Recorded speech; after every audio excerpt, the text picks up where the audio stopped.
everybody. This is Sally Hendrick. This is the Who's Riding Shotgun Show. And today is the Elevator Pitch Challenge. And I'm so excited because we have all these people here. This is going to be awesome. Yay. Okay.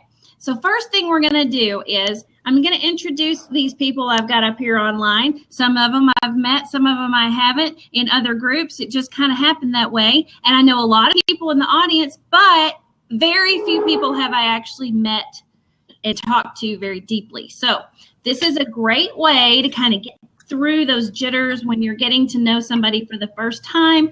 And because we're on Blab and you can have this whole interactive thing going in and out of the screen, it's like getting on and off an elevator and meeting somebody for the first time. And get your face out of your phone, even though we're doing this on the phone or on the computer. In person, get yourself out of the phone and meet people and start getting comfortable with your elevator pitch, okay? All right, so Sean, you are up first, and I would love to hear what you're doing in Southern California. Hey everyone, I'm so excited to be a part of Blab. Sally, you are fantastic. Thank you so much for the time.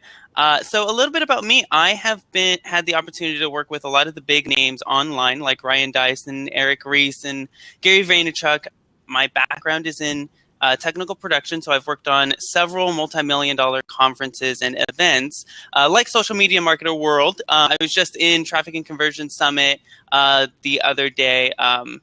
About 2 months ago, I was at the Lean Startup Conference, and my clients come to me when they are making millions, but they want to make more at their events. That's kind of my day job, if you will. That's before I become Batman and become that superhero for my clients, which is, unless you like Superman, and you can give me more applause, because I see the applause buttons going.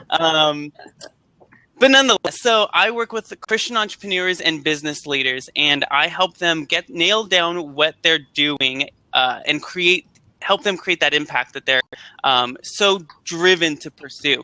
Most of the time, people lack focus. They lack confidence. They lack focus. They don't know what to do, so they do everything and anything to do something, but they never do the right thing. They never do what they're called to do on this planet, and they never make that impact that really leaves that legacy that people crave.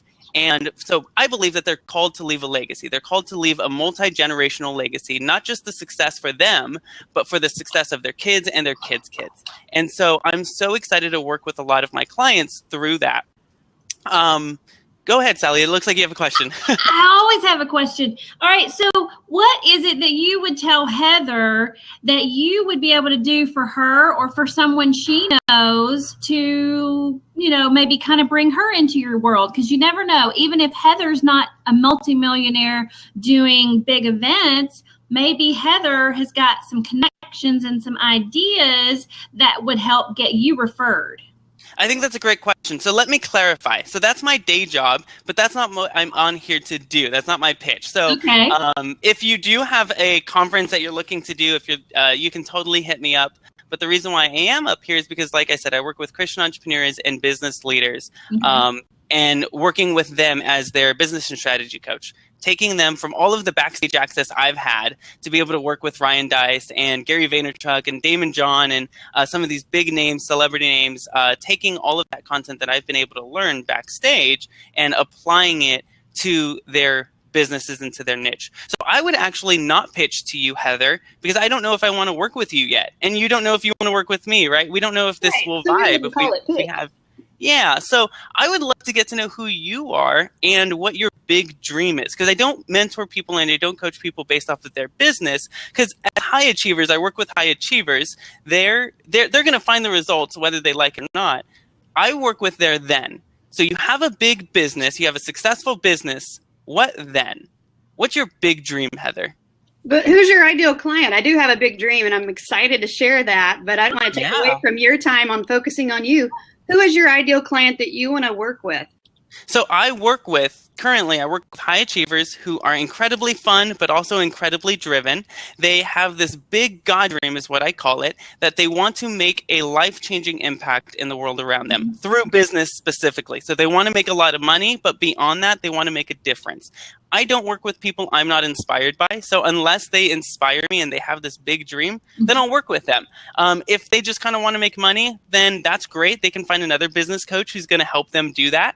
And that's great for them. But for me, I'm in control of my life, and I get the ability and the honor and the privilege of being able to work with people that really inspire me and take me to that next level as well. Right. So I would begin, if you would say an elevator pitch, is asking you, what do you want to accomplish? Because I want to coach you, Heather, and come in powerfully and come in all in and give you everything and all the energy that I have and all of the backstage access that I have to help you achieve that big dream. Not necessarily your business, but let's base your business off of that big dream. Focus on the impact, because money always follows impact, right? Like money is never a source for impact. Money always follows impact. And so if we can focus on where your impact is, then the money's going to just flow in. So Heather, you tell me, what is your big dream? Purpose and passion. Yeah, I'm completely energized and designed by God to impact women and empower them to also identify the truths in their life of where they too can have impact. And as I completely agree with you, out of that usually comes some financial blessing. But I think that I've also found from personal experience and other successful people is it's kind of counterintuitive, is that when you focus on the money, the opposite happens. Oh, absolutely. You actually are making less because you're focused on the wrong thing. Doesn't mean that's not what you want, but that's usually a byproduct of how much value we can offer to others. And then that translates to money. Heather, so you mentioned you have clients right now. Yes, I do. What would you say your greatest challenge, just your 3 a.m. challenge, your biggest pain point? What is it that you wish, if you could overcome this one thing, a year from now, you will call me up and say, Sean, thank God you were on Blab with me, because we overcame that for good, and it just, the blessings were exponential. What would that one challenge be that you're facing right now?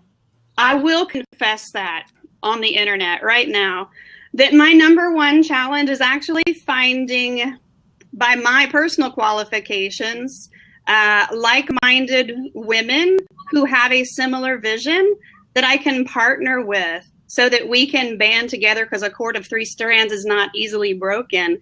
So to, if you will, have the truer sense of a mastermind, very much like Napoleon Hill back in that day would emphasize. I think the word mastermind, when I use it present day, though, it gets lost in translation. It's gotten diluted into meaning other different things.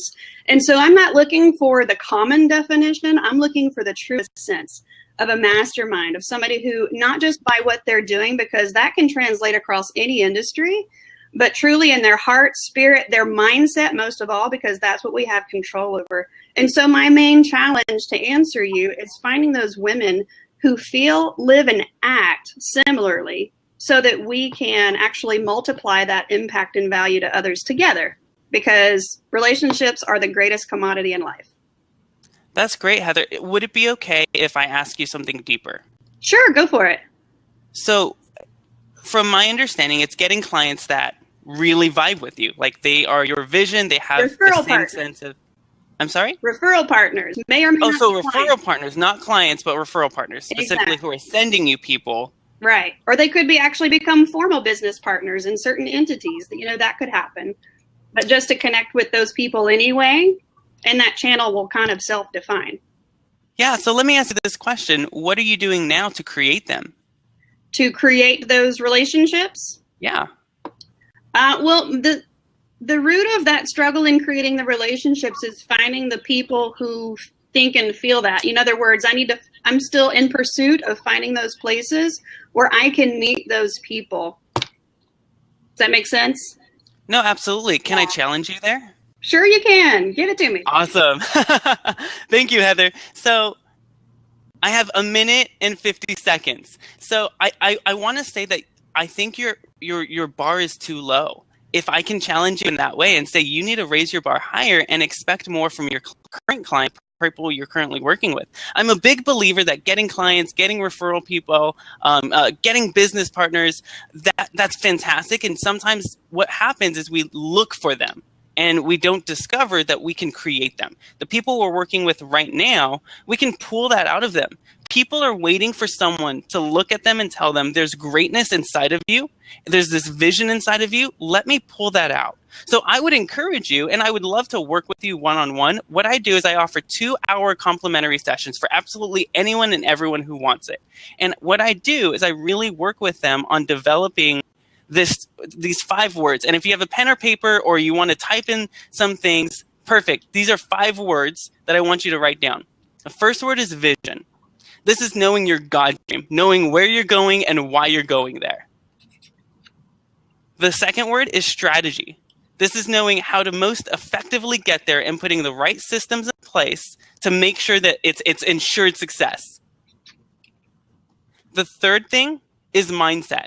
And this is being challenged. This is absolutely your internal struggle, your internal balance, knowing what mindset to approach these challenges. The fourth word is skill set. And that's having the right tools and the right know-how to get there. And the last word is priorities. And that's knowing what to say yes to, but more importantly, Heather, because I believe you're a high achiever with a great vision, what to say no to. And having the power to say no to it. Yeah, put that back up to number 1 for the majority of people. Yeah, so I would ask you, out of those 5 words, what would you say is the one that most resonates with you that you're just incredibly challenged by? Let's see here. Oh, man, that is such a tremendous question out of those. So I think I'm out of time. Say again? I think I'm out of time. But yeah. Heather, I would welcome you. I'm going to type in the chat.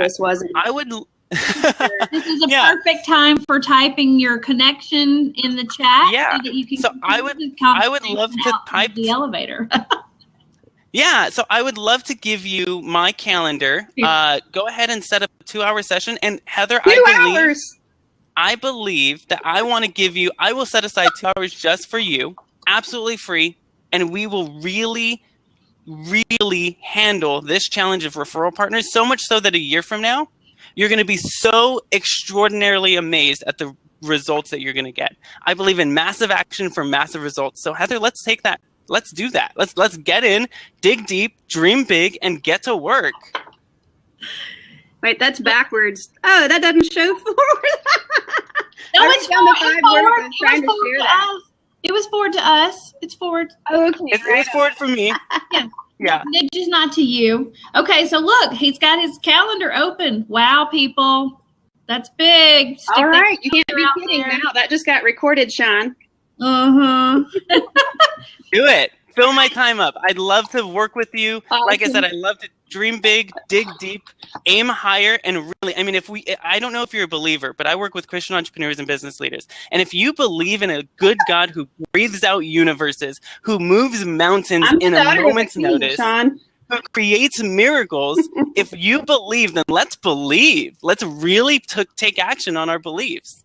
All right. I'm going to my day, Sean. I'm going to bring Gary up here. Hey, Gary. Gary's going to come up here, and Heather, I'm going to give you a few minutes in between before he starts because he's not till 12:30. Okay. Is that good? Hey, Sean, that was awesome. Thank you so much. Thank you, Sally, for the time. You guys are absolutely awesome. Keep it up. Sally, good job. I want to encourage you and tell you this is awesome. You're doing a fantastic job, and aim higher. Thank you. Love your energy, Sean. Thanks for your contribution. Run to the audience and talk to people. All right, next. Heather. This is Gary. Gary, this is Heather. Hi. Hi, Gary. This is Sean, and we're in an elevator. Sean. Hi, Heather. I want you to all say hello. Hello. I'm just pushing the buttons over here. Just pushing the buttons. Hold on. I got to share some applause, some hand love there. Oh, yeah. Yeah. Everybody Well, did great. Sean was definitely a hard act to follow there. So, Gary, you're going to do fantastic. well, Heather gets to go first, so that's great. Heather gets to kind of impromptu tell us exactly what she's doing for people. Help me, Heather. You want to talk to women? Tell me what are you going to do for me? Yeah, well, this is beyond the scope of what I'm currently doing. This is part of my vision. So I'm in the middle of transforming my own business to be true to my vision. And as Sean was alluding to, God's design for my life.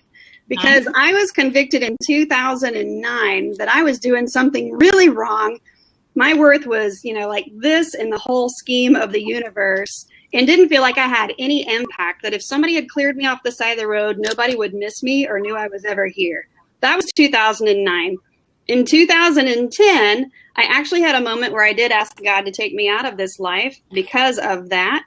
And he answered me immediately in the midst of my tears while I'm driving and crying, even though that's the name of the song. I really was driving and crying, looking up the sky and yelling at God, God, why am I here? Take me out. I'm done. I've ruined my life. I don't succeed at this age compared to somebody else in life. When you look at that life map of what you've achieved at what age and how much income and whether you're married with 2 kids. So I just didn't feel like I was measuring up. And he said, you know what, Heather, I'm going to take your life. You've asked me to take your life. I'm taking it. But I'm going to take it in a whole nother way that you never imagined.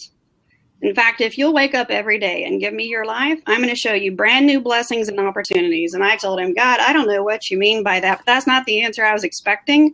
I really don't want to be here. Can you just take me out? And he said, no, I'm going to leave you here. And I was arguing with him. Well, why are you leaving me here? What purpose can I serve? He said, I'm going to leave you here because through your story, through all of your failures and everything that I'm going to rise you up through, you're going to tell everybody my story through your story, that we have worth, and that is why we're here. If we didn't have worth, we wouldn't be here. So we do have a design, we do have an impact, and it's through our weaknesses that he's made strong, and we're made strong through his strengths. It's not ours. So he's already equipped us with everything we need today, right now, wherever we are, to get to wherever we want to be.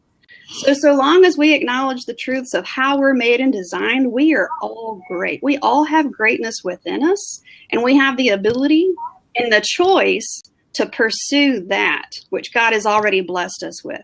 See, I had the wrong mindset. Sean talked about mindset before. I had the wrong mindset. I felt like a victim. Well, this and that's happened to me. I didn't have this kind of parenting or family. I didn't have this kind of education. I didn't get that kind of job, and I was used to all kinds of rejection. God told me, said, perfectly good. You are perfectly equipped then to rise up out of that and tell this story that anybody can do anything they put their mind to. So since 2009, being within 24 hours of being homeless, leaving a wrecked marriage, being near penniless and not knowing where my next meal was coming from, sleeping on a floor for 6 months, let me tell you that since then, in 2009 and 10, 2016 today, I'm self-employed, 3 years, remarried to this wonderful man. I've got a business that I've been building, yes, as a solopreneur, but I'm impacting so many other business people to just from where they are right now to get to where they want to be too. This is mainly a journey. When I told you earlier that I have a passion for helping women, well, because I myself am a woman and I have been through these things, and we have a certain culture of still kind of that invisible bar that, well, women can still only achieve certain things. Right. We are limitless. We are limitless. And so I'm not giving you a pitch today to say, here's what I'm going to offer you and sell you on anything. If there's anything that I could successfully sell, if anybody were to buy anything from me, I want you to buy from the enthusiasm and conviction that I have in telling you my story. Look inside yourselves and find the truth in yourself that you have value or you wouldn't be here. You have a value that you can help others discover too. You can bond with others and compound your values and serve even more people. The longer we stay thinking in a consumer mindset of I need this and I need that, if you feel you have a need, find a place to serve. Mm-hmm. That need will get filled. I need to go to Italy. And so I started a retreat. Awesome. Happening in October, but no, I'm putting some lightness right there, because to be honest with you, you were about to make me cry, because you're just bringing up some things that I've thought about myself over the years and how I've limited myself to the career that I chose when I was really young. Yeah. And I chose that career. I mean, I have no regrets about that, but I do feel like there were a lot of things about my life that I was not able to serve because I had these beliefs that I needed to be so independent and not dependent on a man to to pay the bills, if you will.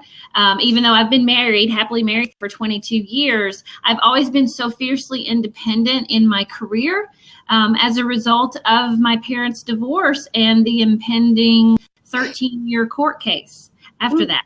Yeah, it was a terrible, terrible thing. And it really weighed on me for years and kept me closed off from other talents. Right. That I enjoy way more than doing statistical projects for clients who work nights and weekends all the time. You know what I mean? Yeah. So anyway. The cool thing is we're not a prisoner of our past. We're a prisoner of our mind, or we can free ourselves from that prison in our mind. Yes. We can rewire ourselves with how we think. So that mindset literally is evaluating what thoughts are in your head. What are you allowing in your head? And by your head, I mean through your ears. What are you listening to? Are the lyrics in your favorite music speaking positivity or negativity? Are they filling your false hopes where you continue to feel disappointed again and again because it's something that continues to fleet and you never feel satisfied by it?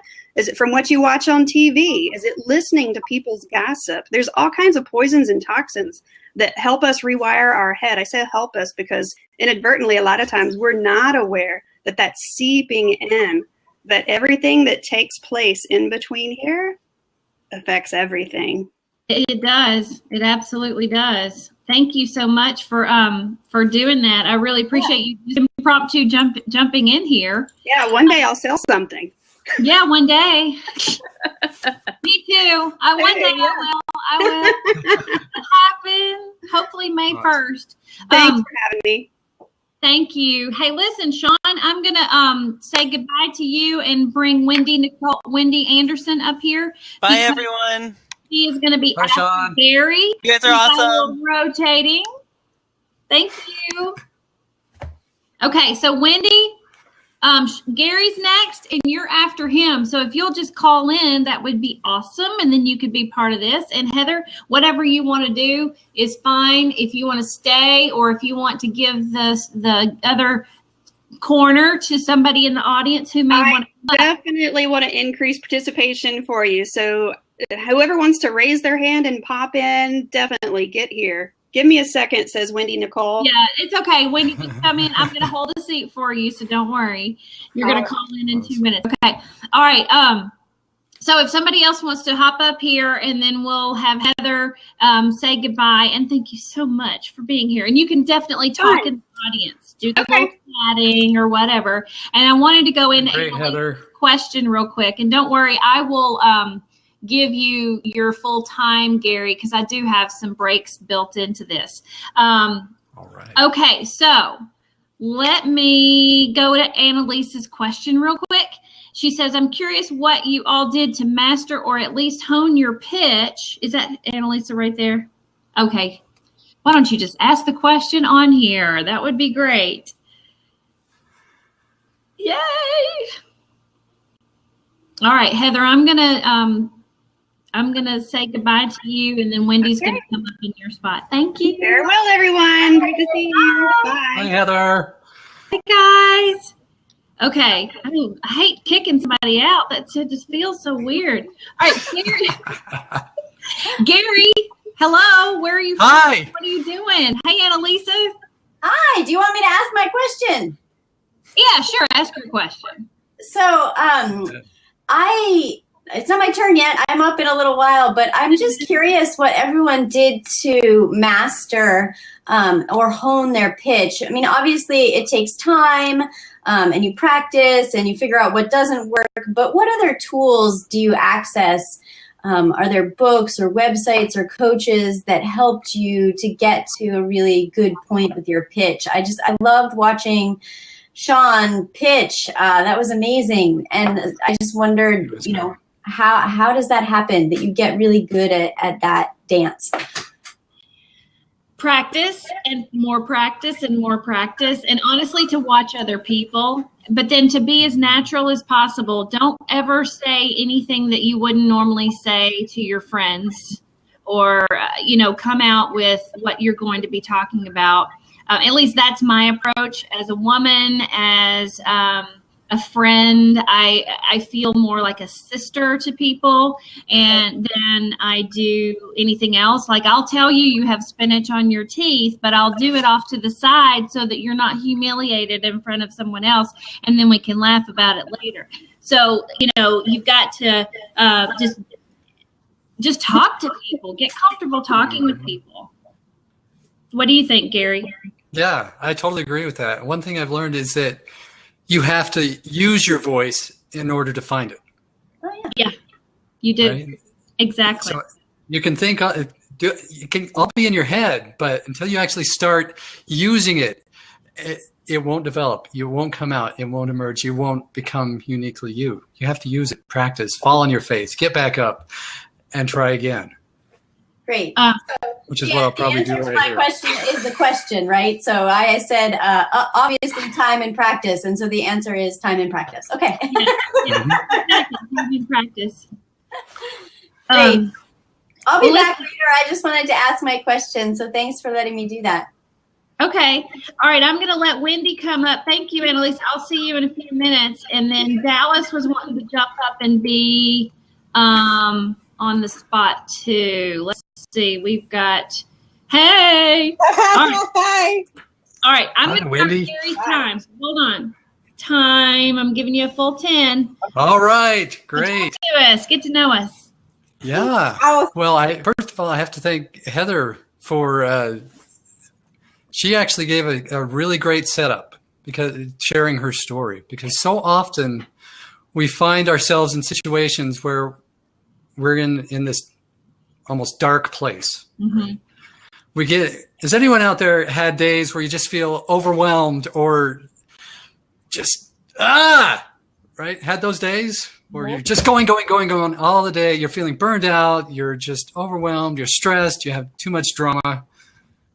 We have those days. Yes? All the time. Yeah. And so it's really easy for even, accomplished, successful professionals and entrepreneurs to get in this survival mindset, right? But the problem is we're not put here on this earth to just travail and survive.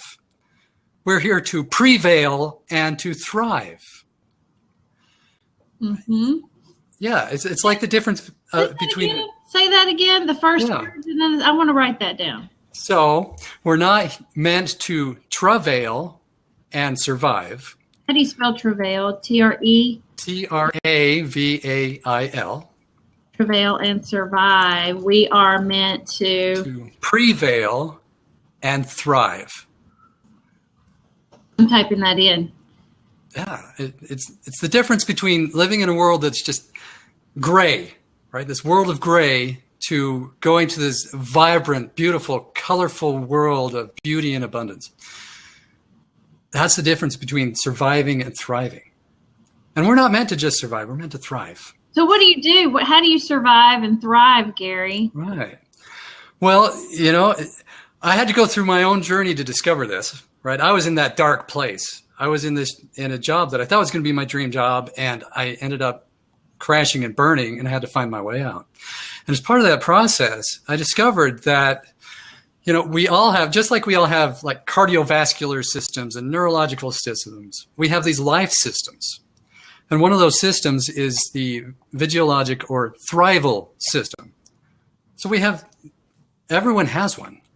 And there are 6 key zones that make up that thrival system. And so the key is being able to make those healthy and strong. Okay. And so just to tell you what those are, the first zone is your compass. That's made up of your values, your priorities, your life goals, your beliefs. And if we're not true to that, things just really get uncomfortable. They get really hard. Life is so much harder if we're not in alignment with our compass. The second one is our identity. Who are you? Are you defining yourself, or are you letting someone else define you? Mm-hmm. The third zone is your perspective. How do you see life Do you have a negative perspective, or are you looking for the positive? Because there's positives in every situation. Everything, no matter how hard the challenge, there's always a positive lesson, a positive opportunity. Third is connection. And that's your human connection with other people. And having relationships and not just being alone, because you don't have to. Then we have vitality. That's our physical health and wellness, because that affects our entire life. And finally is the sixth zone is proaction. So that's your motivation. That's your active coping. That's actually getting out and doing something. Do you actually do something to create a better life for yourself, to create that vibrant life, or do you just sit around hoping somebody else will do it for you? So what are you going to tell me? Like, okay, so my compass, for example, or Wendy's, I don't know as much about Wendy's background. We've gotten to know each other recently, but I don't know a lot about her background yet. But like my background is such that, I grew up basically expected to succeed in life. It was just that's just the way my family is. Everybody went to college. Everybody, had a job and did this or that, and everybody had whatever, except that there were a lot of high functioning alcoholics in my family as well, which basically was the coping mechanism for the difficulties of the pressure of being successful. And I did not want that to be something in my life. And fortunately, it's not something within my siblings' lives either, but it did happen with my parents. And I'm sorry for anyone out there who might be offended by that in my family. I hope you're not watching. No, really, it's okay. But you know what I mean? Like that was something that I've dealt with for a long time. And how would you talk to someone who was pushing so hard to become whatever it is, to kind of go against their own personal compass in order to fulfill, the same type of family tradition? Yeah. Well, first we have to dive into why. Why is it that you feel like you have to push that direction when, if you're being true to yourself, you'd go in a different direction? What is it? What are those rules that you think you would be breaking if you did what you truly believed was right for you? I don't know. I mean, because you have to get past that before you can get to where you want to go. And how do you? That's your blockage. How do you coach somebody out of that into their follow their true compass? How do you even find that? So what is exercise? Right. Yeah. So I have a few different exercises that we go through. One is, it's a very simple one. You start by sitting down and coming up with, what are your core values in life? What are they? And you can go out on the internet. I've got lists. You can go through lists and say, oh yeah, I value that, that, and that. And you narrow it down to your top 10 that really resonate and define you. And then you look at that and say, okay, now if this is who I truly am or who I really want to be, how close am I in alignment to those? How true am I to them? Yeah, I mean, because if I'm not true to those, life sucks. It really does. Yes, it does. I understand that. I've been letting it suck for a while. So you have to make that decision, right? At some point you have to make that decision. What life do you want? I want this Ask life. yourself that. Okay. I want the blab life. You want the blab life? Then reach out and grab it. Oh, I'm doing it. Yeah. It's been in the making. I've been going through a huge transition over the last 4 years. And life is a series of transitions, turning points and transitions, and we're always evaluating and always finding out who we are and are we being true to that. And all those other zones that I talked about impact that as well. How you deal with those challenges. Do you have the support you need to break free from what you think the expectation is, what you think your challenges are? Right? Do you have the skills to proactively break out of that? And so those are the kinds of things I work with clients to do, is assess those 6 key zones and find where their blockages are and help make those zones stronger and more healthy. And so, for example, I offer a free Thrive Set session where I sit down, we identify your needs, what are your blockages, and we go through and create a plan for you that in the next, say, 14 days, you can go through specific steps, specifically tailored for you to break through one or more barriers and get immediate results. So how do people get in touch with you if they want to, maybe get some clarity on which direction they should be going? Mm-hmm. Well, I will. Just there. I just posted it. There you go. Awesome. That was great. That's how. Thank you. I'm sure that you infuse a lot of thought into people and make them really challenge those thoughts and to get into the next thing they're really supposed to be doing. It takes a long time to do that sometimes if you. Sometimes it does. Yeah. Yeah, but sometimes you just need that little extra help to help you break through because we can't always do it on our own. Yep, that's true. Thank you. Wendy. Thank you. Wendy, what are you doing, girl? I was over here working. I was like, let me get this done. I know you're working. Where's that baby? Oh, they're with childcare today. Like, I turned this blab on. I ran in there and took a shower. I was in the shower watching this blab. I was like, I can do this. I can get my hair done. I can do all of this today. Yay. That's awesome. All right. So Wendy and I have been, I'm going to start a timer here. Wendy and I have been working together. We started out in Be True Brand You first, right? With Kimberly Luna's group. And then Wendy came over to, I think my Zip Your Course thing, the Zippy course thing we do. And so Wendy started asking me questions. I think I noticed you the most when you kept asking me all those MailChimp questions. Yes. Remember that? You were just like, oh, Lord, how do I do this? And I was like, okay, do this, do that, do this, do that. And Wendy comes in and just kind of like splashes in the moment. And then she disappears because she's working. And then I would see her out there. I know you just had a baby not too long ago. Yeah, he's 4 months old. So I have a 21-month-old and a 4-month-old. Yay. Awesome. And that 21-month-old is a ham and a half. Mm-hmm. So anyway, I would love for you to tell me some of the things that you've been telling me. We talked recently on the phone. Well, did we actually talk on the phone? We did, didn't we? Yeah, we did. We talked and we were both rambling because we're both like all over the place. Yes, we are. But we were talking about like your new coaching program that you just started. And how's that going? So I just started my first mastermind. It's a 90-day cut the crap mastermind intensive. I have 7 ladies in there right now. I'm so excited. And I'm just going to be very transparent.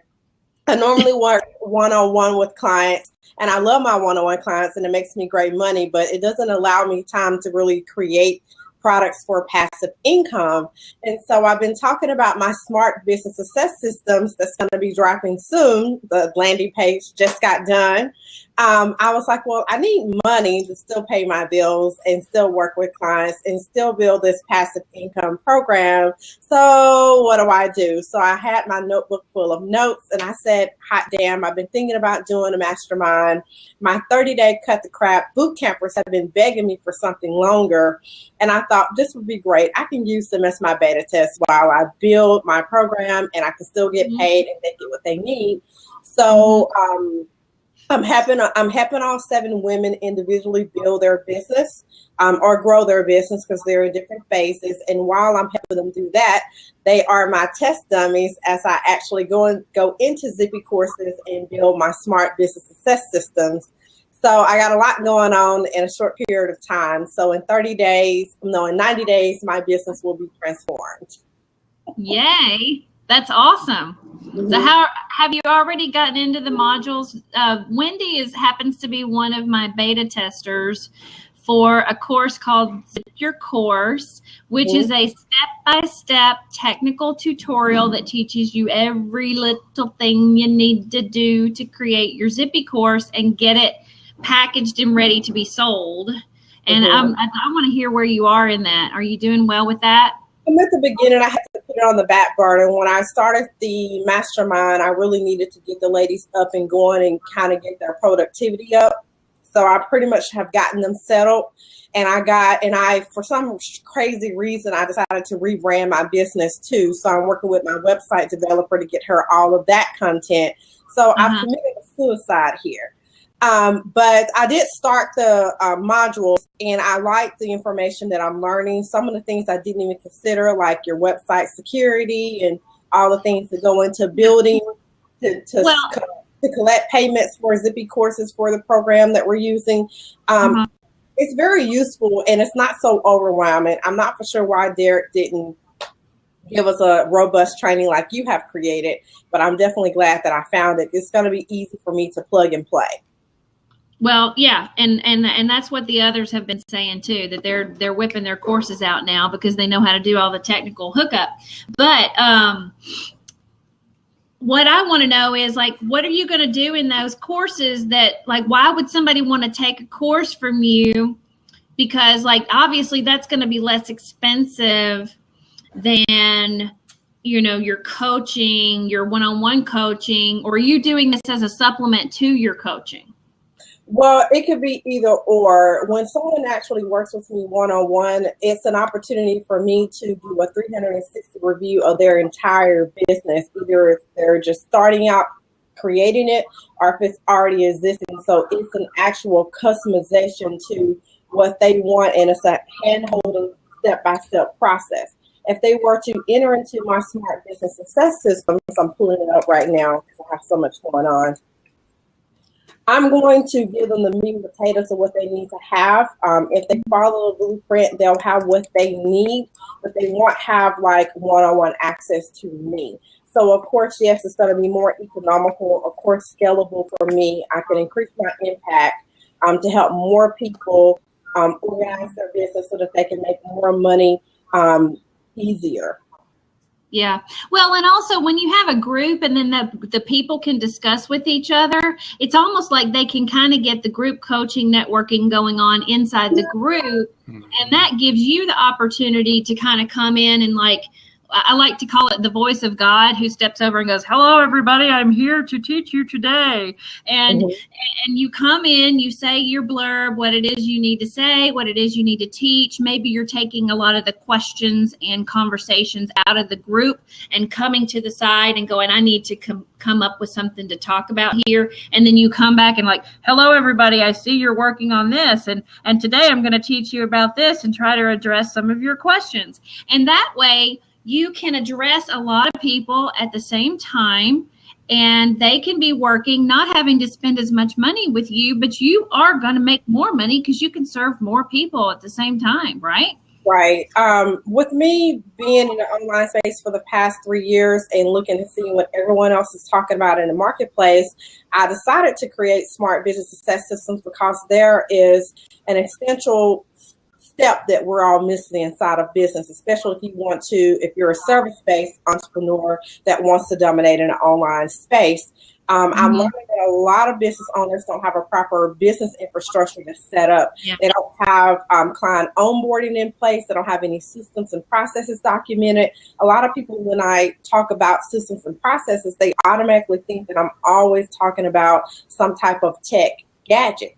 That's only a part of the equation. I'm talking about when a client inquires with you, what is the next step that they need to take in order so that you can start fostering that relationship so that money can be exchanged. The welcome email, do you have your packages service? Do you have if they want to work with you, do you have a fulfillment game plan in place? You know, what happens? And a lot of people, they put out products and services, they do make money, but they can't really manage the demand because they don't have a true system and process in place. And my Smart Business Success Systems really helps them peel back the onion of what's really needed in order to sustain your business. I agree with that because, like, you and I were talking, and it kind of actually helped me to map out a little bit better with one of my clients. You know, I do a lot of computer systems. I'm all about automation so that you can really talk strategy with people and be very custom, but they can have their automation, you know, doing a lot of the grunt work, if you will, on the side, and creating statistics and analytics for you to look at. So sometimes you have to kind of pull yourself out of that detail and go, all right, I understand that this is how you want your sales funnel to be, or your, you know, onboarding, like you're saying, bringing that customer in and following up and doing what it is you're supposed to do with them to make sure that they're getting what it is that you're supposed to be delivering to them. And the best way to do it is to get out pen and paper and to talk to the person, to actually walk through every single step in person, you know, saying all of these things on the phone or whatever it is, but then take note of every single thing that you do. If you have to record yourself doing it, then do that, but take note of every single thing that you do so that you don't miss anything. And then that's what you can wrap up and put into a course. Right. And so essentially what I'm teaching clients to do is to create a signature customer service experience. They don't realize. So my Smart Business Test Systems overall arching theme is it's an on-demand digital learning experience designed to teach you how to streamline your online business to attract, convert, and retain your ideal client. And when you think about those brands that we gravitate to, just like Apple, we go to Apple because it's an experience that we're looking for. And you have to be able to create an experience to where clients want to be a part of. And even if you do deliver the best product or the best service, if you don't treat that client right from the get-go, they're probably not going to come back. Yeah. Oh, timer off. Perfect timing. Stick your information in the side. If anybody wants to figure out how to really run their business and get things going like they need to, talk to Wendy, because she's got it down. Oh, that's for sure. That sounded great. Yeah. I didn't even properly pitch myself. I didn't even do my normal elevator pitch. I just started talking. No, you did the natural. Wow, we pitch. learned so much. You That's did great. the natural pitch. That's absolutely perfect. All right, so Annalisa, are you ready to come up here? We've got you down for this time. Is that right? No. I'm looking at the wrong one. We adjusted that schedule. Who's at 12:50? Oh, we have our break. Okay, so let's get some new people up here. Gary, you want to say anything else before I bring in a couple more people? And Wendy, you can stay if you want for another session to be in the discussion, if you'd like. And thank you, Gary. I was like, No, thanks. I was so nervous about this. I was like, I don't know what I'm doing. Oh, come on. It's me. You did great. Yeah. I just want to say thank you, Sally, for letting me be on. This was great. Thank you. Got some great people here. Yay. I love meeting new people. This is just like my most fun part of the week. Okay, so, oh wait, sorry, Annalisa, I was wrong. You're not up next because I moved you to the next half hour. So anyway, who's coming up next after Annalisa? It's Laura. Which Laura is that? Fenimore. Absolutely. Laura Fenimore. And then we're going to have Avery Ford after that. And then Annalisa's after that. But I've got room in here I've got room in here. Marisa, did you want to come up here? Where'd you go? You're in there. Okay. Gary, do you mind saying goodbye and let Marisa come up here and join us too? No problem at all. Thank you. Thank you. Okay. Ugh, I hate hitting that kick button. That's so mean. Unless they're mean. Okay, or am I echoing? Something just happened. Okay, Heather, I wrote to her back. Do y'all hear me echoing? Yeah, I hear you echoing. Go away. Hurry up, Blab. Laura, are you on a headset? Am I on a headset? No. Yeah, I think the feedback's on your end. Oh, that it is. Yeah. How many windows do you have open? Well, let's see. Just close them all, but this one. Yeah, that's what you have to do. Which, should I put on a headset? I closed everything. Should I put on a headset, or is that better? That's definitely better. Now you're Yeah. not. Oh wait, I am. Uh-oh. Okay. Nice glasses. Oh yeah. Hello. Wait. Oh yeah. You gotta have your orange glasses. Come Oh, on. God, I got to go get my glasses. I'll be right back. I'm gonna go get My hair needs bigger. I need big hair for these glasses because my hair is so Let's see. small. Let me make it bigger here. There you go. Yeah. Oh, not really. I used to have huge hair in the 80s. Okay. Dang it. It is. I think it's on Laura's end because it started the minute she logged in. Yeah, but I muted her and I'm echoing. You're not echoing now. I'm not. Not to me. I don't know if. It's not to you guys. Lots of echo. Still echo. I'll put a headset on. Boo. Where's the echo? Wow. Where's the Really echo? hear it. My daughter sticks the headphones, and every time I sit down, they're gone. Every time. I don't have anything open, I swear, gals. I feel like I'm in a tunnel, Michelle says. Yeah. Okay, well, here's what I'm going to do. I'm going to mute my phone. I'll get on and then I'll get back off. And Okay. I'll hang up and then I'll come back on. Okay. I'm echoing. That's I don't hear. blabbing. I don't hear an echo. Wendy, do you hear an echo? I do hear an echo. It's coming from you. It's coming from me. Interesting. How about now? Hello? You're, Hello. I think everybody's echoing. Everybody's echoing. I'll leave and come back in too. See if that fixes it. Oh my God, we're not going to leave. Don't leave me. What about you? It's going by faster than I thought it would.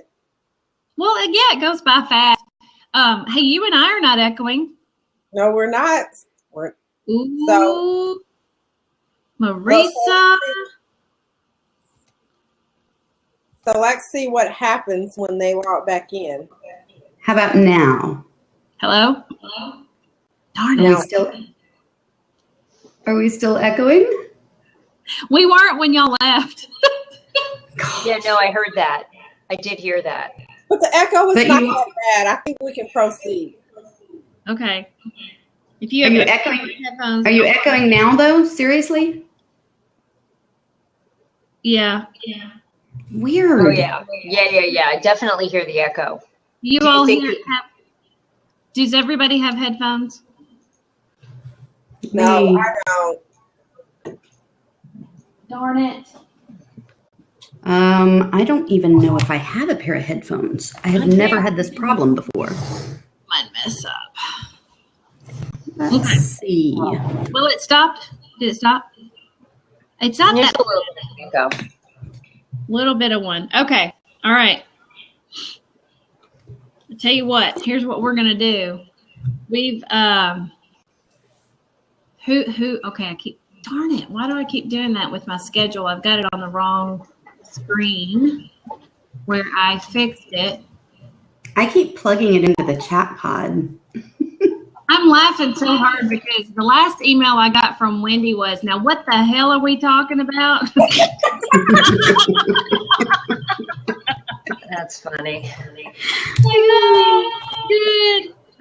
Okay. I didn't know. I just signed up 2 weeks ago. I was like, well, I'll figure it out once it happens. I mean, you have to. Once it happens. You know what? It's okay. This is always kind of on the fly. But I am doing timing and stuff like that. And I've got Laura coming on in like 7 minutes. So what I want y'all to do is I want y'all to start talking to each other. And I'm going to go look for the headphones that my daughter stole from me. All right. I'll be right back. So, Wendy, where are you in the world? So I'm in Atlanta, Georgia. I'm originally Marcus, y'all. Oh, now I hear myself. Yeah, there's a major echo.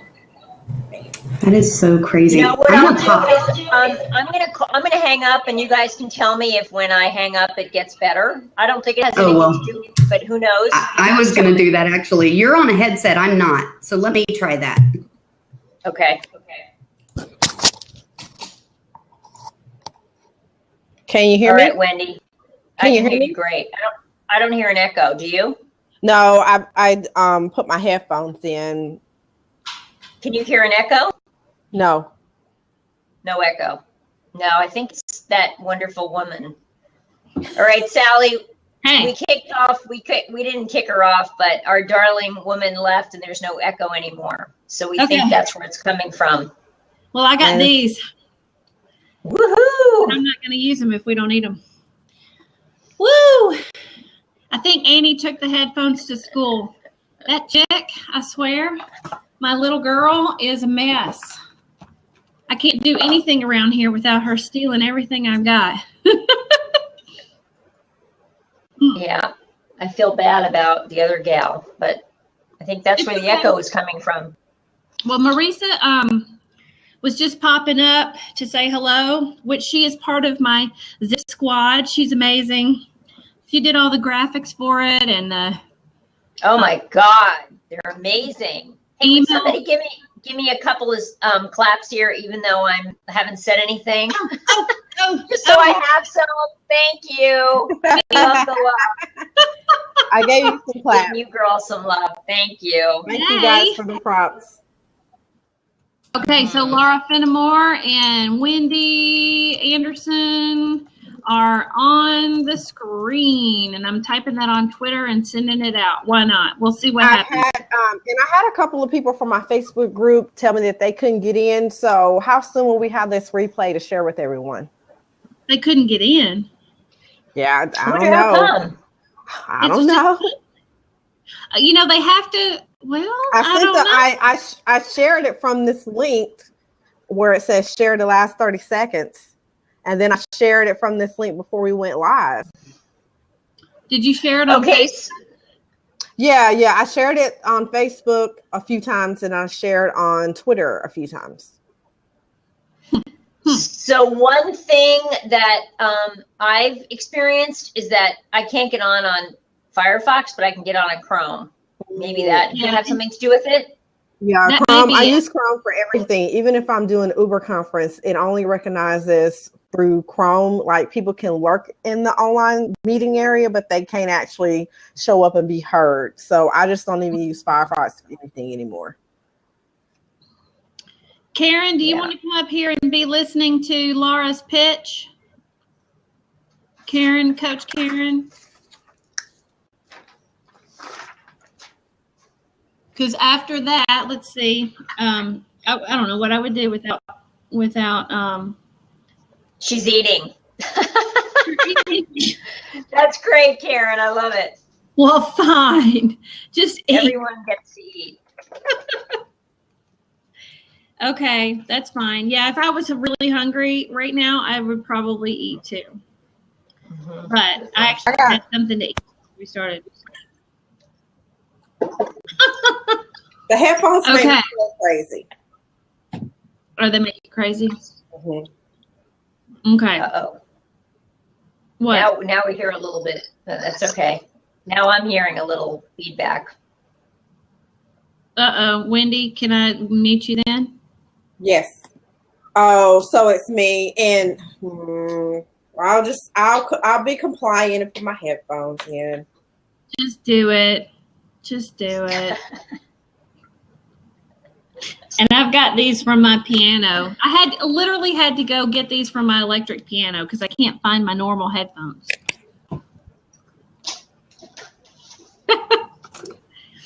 Okay. So let's go on and get started with this because that's been kind of a nice break, actually, because I kind of needed to breathe for a second and not think so much. I'm going to start a 10-minute time frame, and we're going to talk through what Laura's doing, which is amazing, by the way. So but I don't know if you want to do any like specific role play and maybe kind of change up the way we do this one, or you just want to talk about whatever you do, or are you just going to get to know Wendy and me and find out and kind of infuse your conversation in the middle of just to get to know each other? Well, I love conversation, so that works really good for me. And I can't start anything without just acknowledging you, Sally. Thank you. Really, I am not worthy. You are amazing. Oh, amazing. Thank you. You're I'm so a huge sweet fan, to me. admirer. You're so sweet to me, and I'm always just No. like, hey. No. I really, really, really respect what you do so much. And I just think that you not only know what the heck you're doing and when it comes to marketing and technology, but you're so fun and just so creative with how you do it. Don't you think so, Wendy? Mm-hmm. I told Yeah. Sally today via email, I'm amazed at how she's so damn organized. I mean, she's on top of everything. She's I constantly know. posting She in is her the group. bomb. She sends out us emails on all of the cool training that she's doing to get ready to launch her school. I'm like, I'm trying to keep up. Mm-hmm. Absolutely. So when I met Sally, and I also want to say, Wendy, I was listening to you, and I'm so proud of you for just jumping in with that mastermind. It's like, you go, girl. And I'm kind of doing the same thing in the sense that I've been one-on-one coaching. I mean, I've been a coach for 12 years, but I came back with my new brand when my book came out, Skinny, Fat, Perfect, Love Who You See in the Mirror, back in July. Yeah. Great. And book that's on Amazon, Skinny, Fat, Perfect. It's my new brand. It's my book. It came out in July. And when, thank you for that love, Lauren. I appreciate it. And when the book came out, I started off coaching one-on-one, but I just kept getting this shout out from a lot of my former clients and current clients saying, when are you going to do a group? When are you going to do a group? When are you going to do a group? Mm-hmm. So I am starting my group next week. Yay! And I know. I'm very, very excited. And the group is called, okay, you guys, I live in California, even though I am a New Yorker.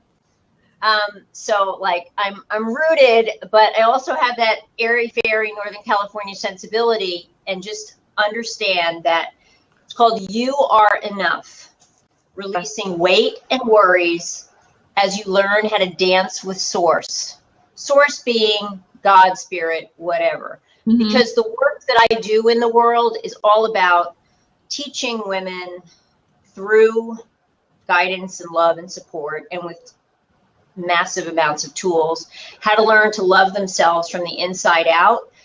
And women come to me every day in every way that have really not only been hard on themselves personally, but have really been hard on their bodies. So really lack self-love, self-care, just self-love. And so from my own experience of learning how to love myself, I can teach them because I've experienced it firsthand. I'm actually somebody that released 100 pounds almost 30 years ago. I was a bulimic. I was an alcoholic. I smoked 2 packs of cigarettes a day, and I was going to take my life because I was so miserable and unhappy. So when women call me and say, I'm dying, I hate myself so much, I'm dying from lack of self-care, lack of self-love, just not being able to be motivated to do anything to take care of themselves, I feel like responsible to help them because it is my mission, it is my calling, because I've been so blessed to have been given a second chance myself. So how did you get that second chance and release that? Darn it, echo.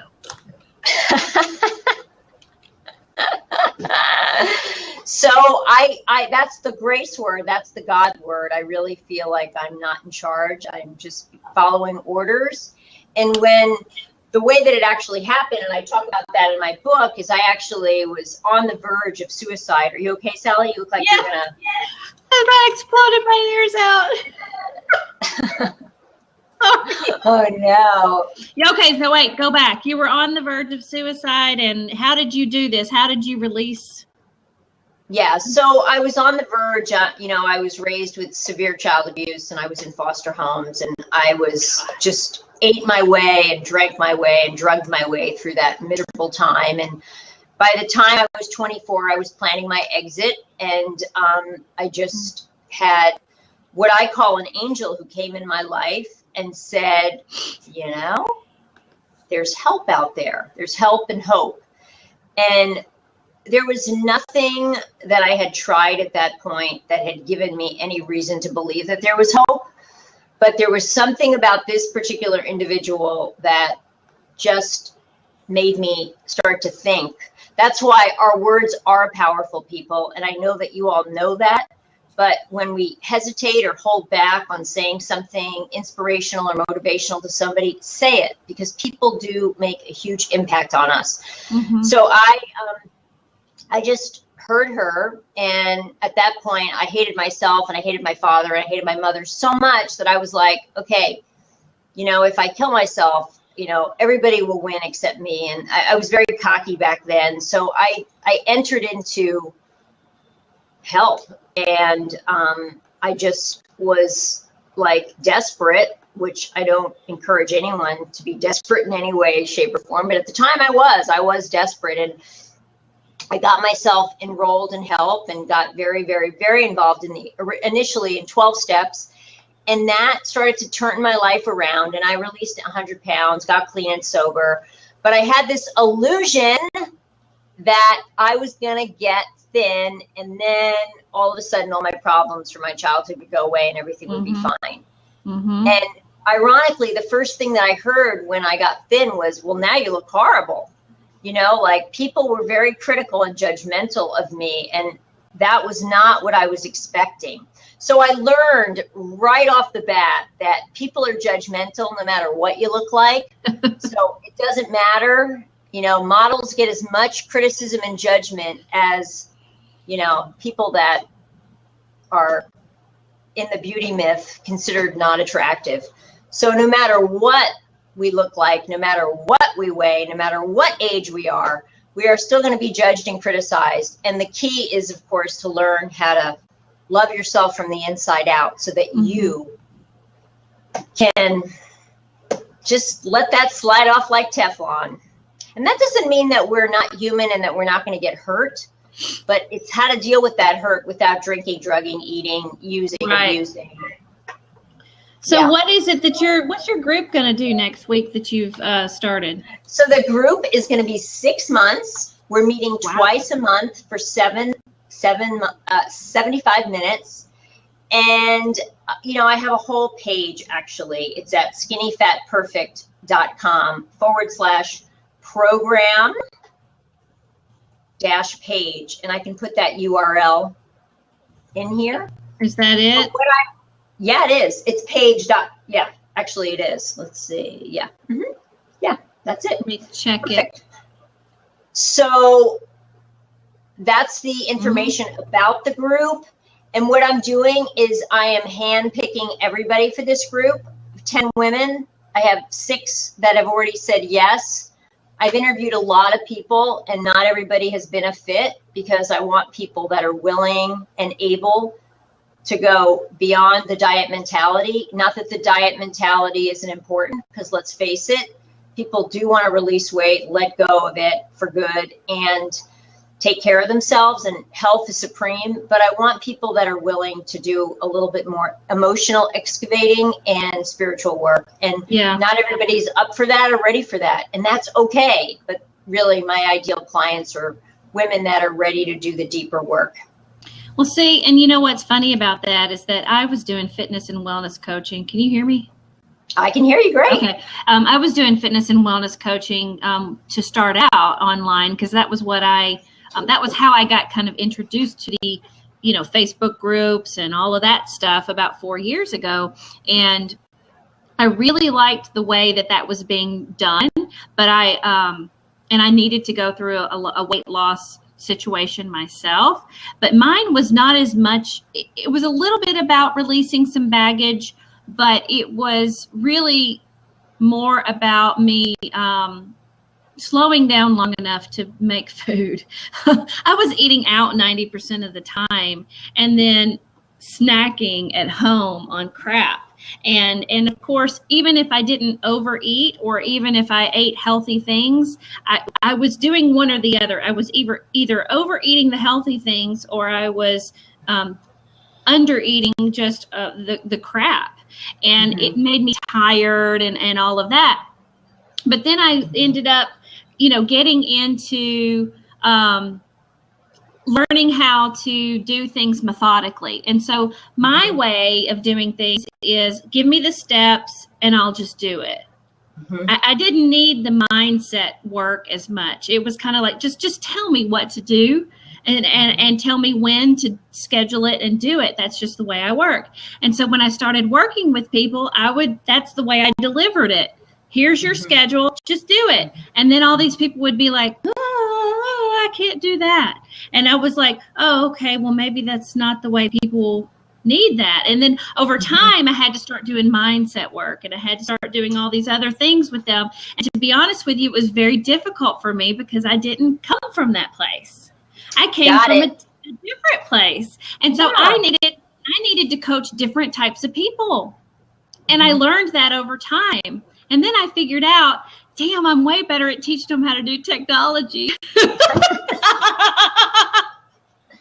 It's a different part of the brain.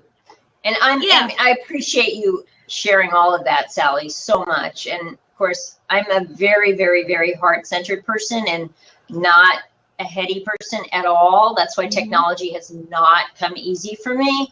But I found my way, dug my way out of self-hatred through self-love and through the heart and dealing with the emotional blocks that caused, inner peace and self-love.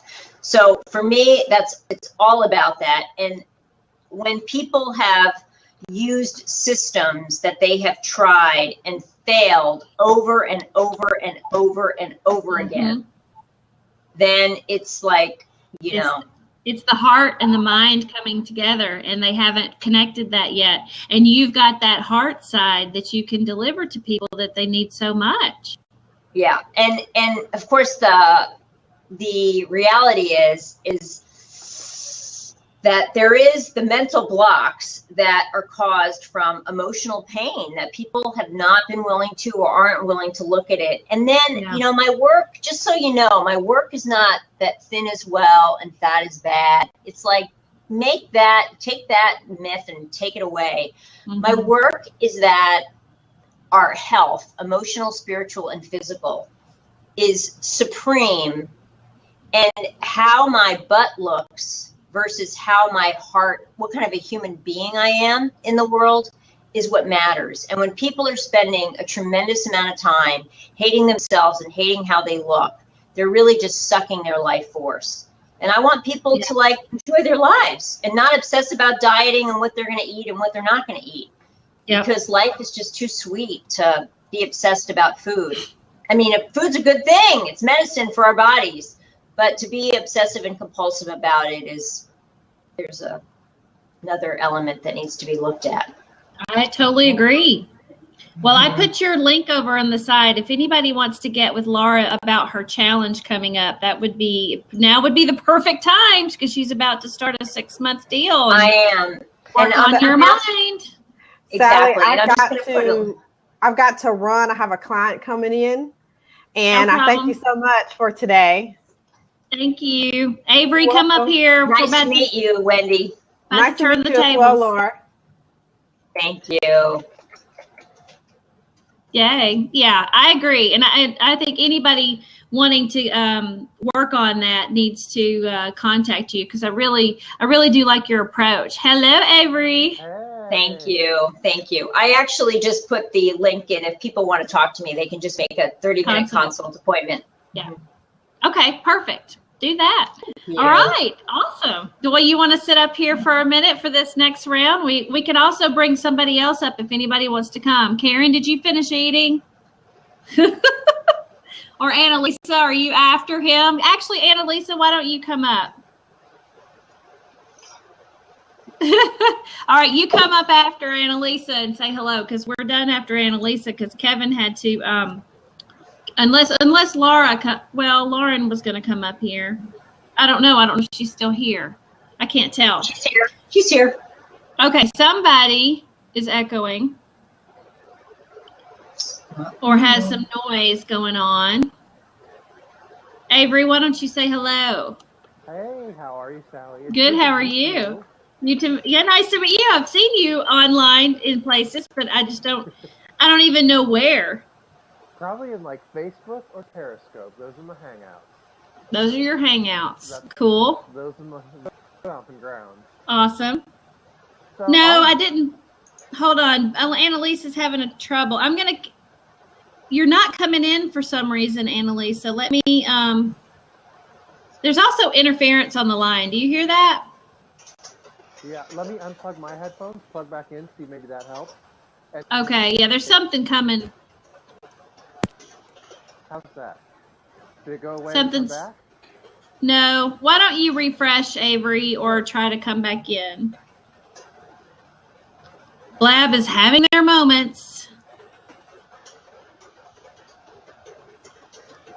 Sweetie, how's your mom? Mom is, she's okay. She's not okay. I'll have to, no, she's not. I'll go out there this weekend. I'm sorry. Thank you. Boo, something's going on with the noise. I don't hear it. Maybe it's just me. No, I hear it too. It's kind of in the background. I think it might be something with Annalisa's feed. Yeah, it may be Annalisa's feed. Let me.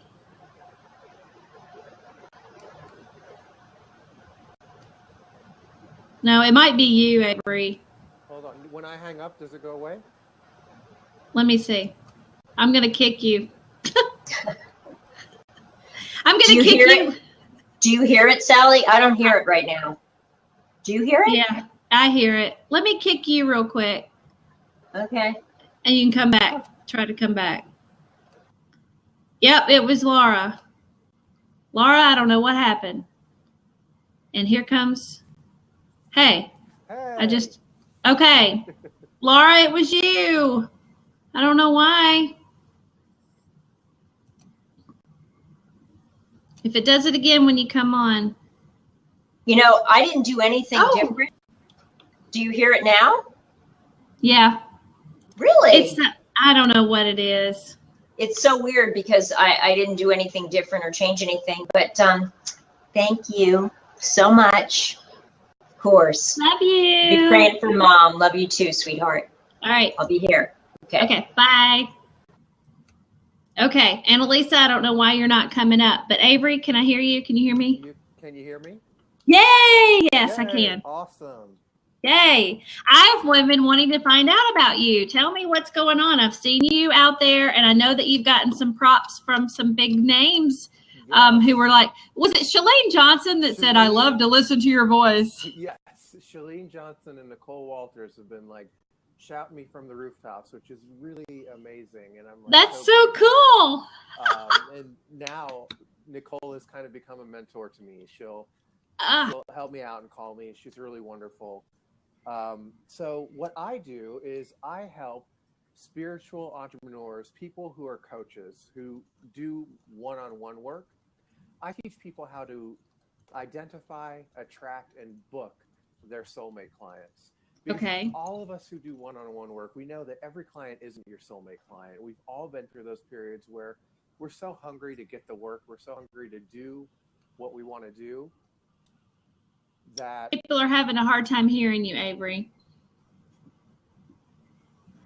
Now, better? Can you hear me all right? I can hear you, but it is very weak. We can try this. I've got like 3 pairs of headphones ready just for you. No, that's better already, whatever better? You just did. Yeah. Is that better for you, Coach Karen? Karen? Barbara is here. Hey, Barbara. Entrepreneurs are in the house. Love it. Awesome. Yay. So tell me, okay, go back and start over again. Not all the way, but a little bit more, because I was. So Yeah. So what happens, I work with people who do one-on-one work, people who are heart-centered, they're soulful, they like that interaction. They like being able to really dive deep with people and help them, whether that's business, fitness. We've worked with health coaches, spiritual coaches, and we teach them basically how to take their messaging from like snooze fest to really soulful and sizzling so that you attract the right type of clients. And we also teach you how to get visible, how to attract those clients back to your offerings, and then how to book them. When you get them on a sales call, what do you say? How do you conduct that sales call in a way that's not spammy or sleazy? Because one of the things that my tribe, they all have in common is we've all seen all of this internet marketing. We've seen all the people teach it, and a lot of it comes across as really pushy, really spammy, really sleazy, and really inauthentic. And what happens with a lot of these soulful entrepreneurs is you start to think, oh, maybe this isn't for me. Like maybe internet marketing isn't for me. It seems really icky. It seems really gross. And we help people understand it's not marketing that's icky. It's people using it in sleazy and unethical ways that I've given you this kind of mental picture that marketing yourself, putting yourself out there is gross. So we teach people how to kind of undo that story, go back in and find ways of becoming visible, marketing yourself, connecting with your audience, booking sales calls, conducting those sales calls. Yeah. That feels authentic, that doesn't feel pushy. People can't hear. They can't hear. People can't hear. Shoot. Let me try. Okay, say something, Sally. Can you hear me? Can you hear Avery? Can you hear me? All right, we'll try. I've got like 3 pairs of headphones set up just in case for you. Okay, how about this one? Okay. Now I'm echoing.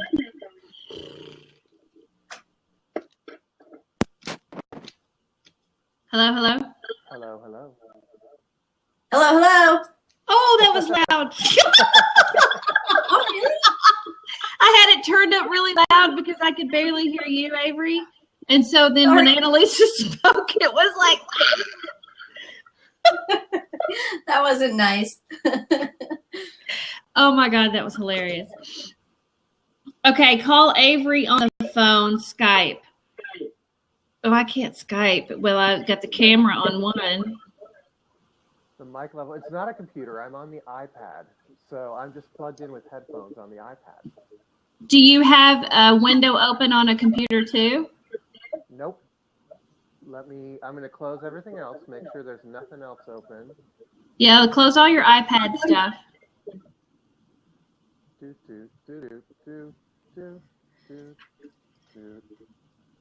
I like your window closing song. It's very inspiring. Yes. Uh-oh. It might be a bad connection. It might, yeah. I mean, we've got the power of the Google Fiber. So it should be good. It should be. You would hope. Yeah. Annalisa, can you hear all right, or am I really low on your end? You're also low to me. I don't know, my dear. Boo. Maybe okay. I have to yell. So if I talk really loud, is that a lot better? It's slightly better. You have to yell. At least they're hearing something, okay? Okay. So they can hear me. Just turn up your volume, and then when we go to Annalisa, you'll turn it down. I don't know what the issue is. Annalisa, give me a warning before you speak. Okay. I'm scared. Okay. So kind of what we were talking about is most people have this mentality around internet marketing that it's sleazy because we see so many people with sales funnels, and it's like the race to the bottom almost, like how to get the money, how to get it quickly. And we teach people, like, if that gives you the icks, you don't have to do it that way. Just because you see people doing unethical things or being sleazy doesn't mean that the tools themselves are sleazy. So we teach people how to go in and find a way to market, to create products and services, and to sell their one-on-one work in a way that's really soulful and feels good to them and is in alignment and integrity with who they want to be and how they run their business. Because if at any time you feel like you have to guilt someone into working with you, right? Like how many times you've seen people on a sales call, like, I'm going to teach you tactics. You're going to get someone into a corner and you're going to book that sale. And it's like, no, why would I want to? If the beginning of a relationship that I'm building with someone is based on a foundation of me having made them feel guilty about giving me money or being unsure that they wanted to do it, like, that's toxic. You're building a house of cards on top of a toxic foundation, and you're waiting for it to blow up. You're going to get clients who aren't ready to do the work, don't really need what you're offering. You know, you're going to get complaints, you're going to get refund requests. So we teach people how to do it a little differently. How to, instead of like building the business and then figuring out who needs it, we figure out like, who are you? What do you have to offer that's unique to you? What is it about your story that resonates with people? And how can we build a business around that? Because when you do that, you attract what I call soulmate clients, people who don't just need what you have to offer, but people who are in alignment with your values. And it's so much easier. It's so much more fun. Some of my soulmate clients are in the audience. Barbara is here. She is in my 12-week course, and she's done one-on-one work with me. And it's just, I think, a different way of thinking about the whole online business world than what we've been taught. I agree. And I'm echoing. But can y'all hear my echo? Do you have headphones, Lovey? They're big and ugly. Oh, Annalisa, do you have headphones? I do. You do? Okay, am I echoing now? Can you hear me? It's very minimal. No, it's not bad. Okay. Say something again, Avery. Blah, blah, blah, blah, blah. And you, Annalisa? Blah, blah, blah, blah, blah, blah. La, la, la, la, la. Okay. Let's start. Okay, ready? You're right. Row, row, row your boat. We could do a dial tone. Do you want to do a dial tone? Ready? Oh,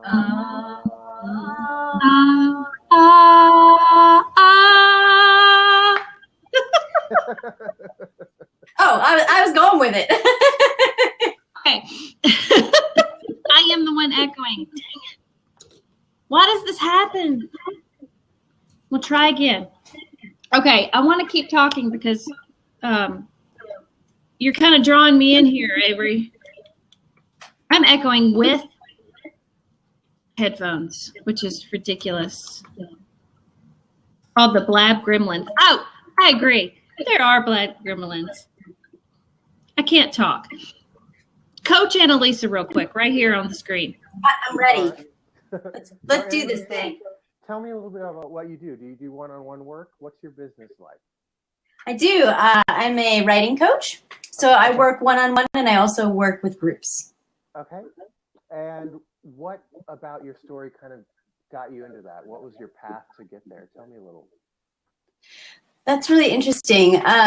So I am a writer. I published my first novel. I'm also a teacher.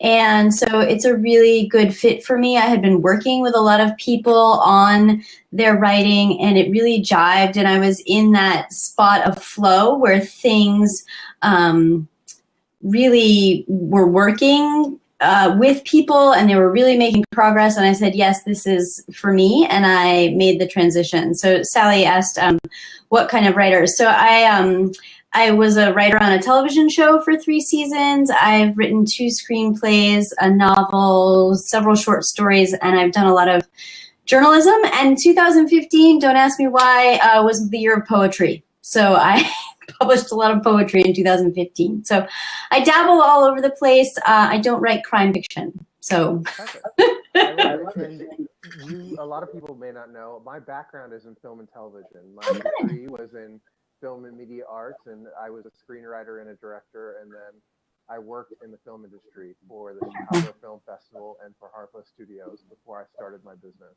Great. So, yeah, that vibes with me. So tell me a little bit. Here's what I'd like to do. If this were a coaching call, we were on a coaching call, what I'd really want to hear about is the vision. Where do you want to see your business? Where do you want this to go in 6 months to a year? Where would you really like to see yourself?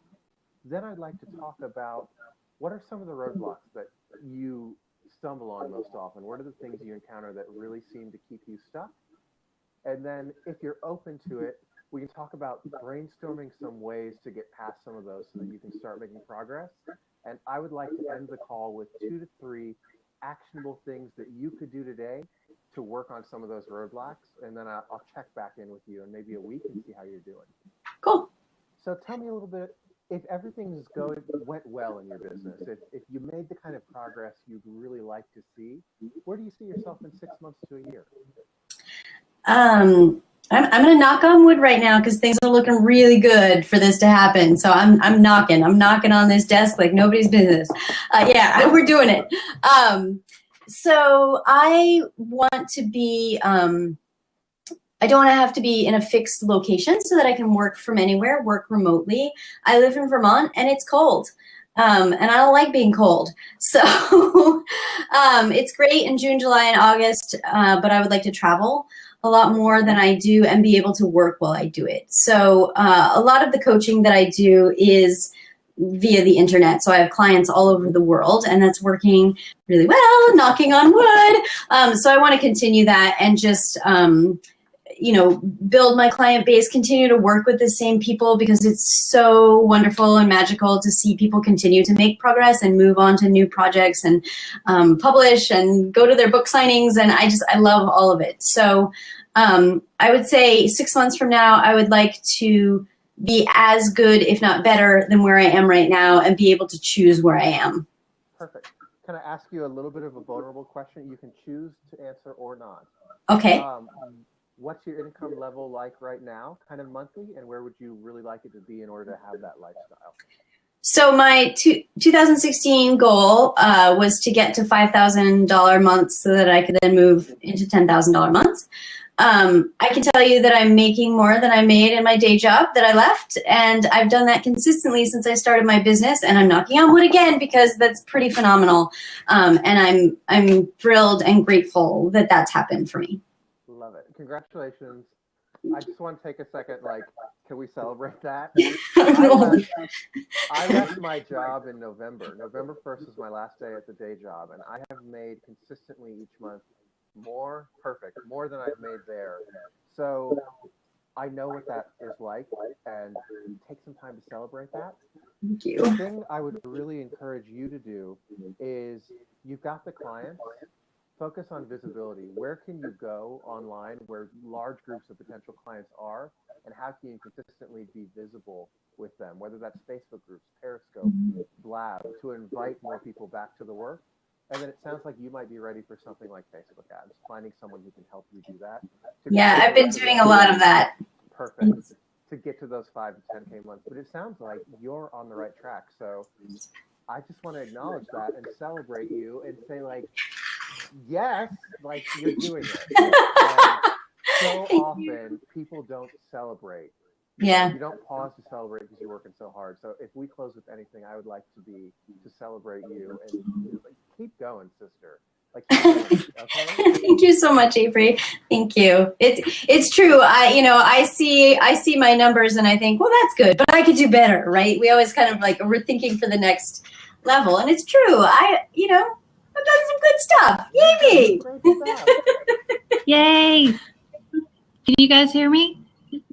Yeah. And I'm not echoing? Oh, yes. Yay. Here's the Blab Gremlin, and I took him away. Right. That was great. I got totally sucked into that like it was a TV show. Yay. See? We got that TV thing going on. That's right. I love it. Yay. That was great. Thank you so much. Avery, put in the side. I know that you've got your Twitter handle is obviously there, but if anybody wanted to get in touch with Avery, go to your website. Where I'd really like people to go is we have a free private mentorship group on Facebook for soulful entrepreneurs. It's such a fantastic group of people. I can't even give credit. It's the members who are really great. So I'm going to type in the link for that. Okay. So that people can join us. We do live classes for our soulpreneurs. We do free workshops all the time. And it's just, seriously, I think it's becoming one of the best groups on Facebook. And that's cool. It ain't got nothing to do with me. It's got everything to do with the people who show up and commit to really doing the work. Well, it does have to do with you too, because you're the center point. So that's where people come together. So you have to celebrate and take credit too. I do, but I do like to acknowledge, it's not about ego. I'm glad to be able to do it. I'm honored to be able to do it. Well, thank you. I love it. Love it. This was great. All right, now. Okay, thank you so much, Avery. You're very Avery. welcome. Thank you, dear. And find me on Facebook. Not to coach you or anything, just to follow along. If you need a cheerleader, you need someone to be that person who celebrates you, I'll be that because you're kicking ass. Thank you so much. Yeah. All right. Okay, Annalisa, you're going to be next, and I want to give somebody else in the audience an opportunity to step up here. I'm going to hop off so that somebody can hop on. Thank you. Okay, nice to meet you, Avery. Thank you so much. Nice to meet you finally. Bye. You too. Okay, I kicked him. All right, so Coach Karen, do you want to come up here? Lauren Scalf, you want to come up here? Who else is up here? Here comes Karen. Did you get done eating, Checky? My friend. And then here comes Lauren. Yay! Love everybody. Okay, let me accept Lauren up here. Yay. Hey. Hi. How are you? Good. How are you all doing? Good. Good. Great. Everybody meet. This is Annalisa. Annalisa, she's an author.